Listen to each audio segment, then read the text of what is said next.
Reklamo ka ng mga vendors. Mga grupo mo raw nangongolekta ng tong sa Quiapo. At kapag ka hindi daw nagbigay, hinuhuli mo. Sir, talaga naman natin inuhuli mga vendor sa bangketa. City ordinance ho yan eh. Oo nga. Pero wala sa usapan ng kikilan mo sila. Sir, may testigo ba? Meron.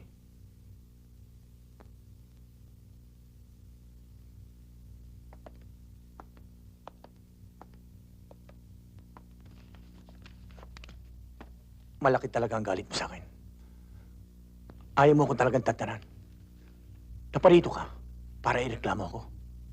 Hindi ako nagrereklamo, Sargento. Isinusumbong ko ang kawalang-hiyang ginawa ninyo sa amin. Pasalamat ka't hindi pa ako nag-report sa Napolcom.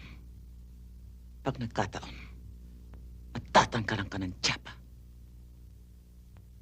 Kapag ginawa mo yan, habang buhay mong pagsisiyang kung bakit ka pa'y sinilang sa mundo. Bata lang ang tinatakot, Sargento. Kandeng, mag-aregluhan na kayo. Total malit na bagay lang naman na nagawa ng mga bata ko. Pagpasensya mo na. Hindi konting diferensya ang ginawang dilihensya ng mga pulis ninyo sa amin.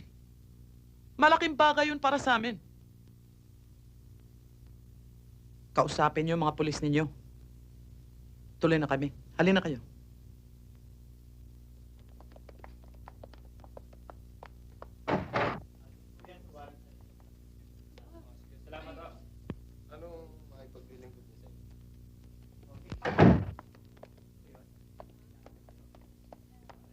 Oh, Kandeng.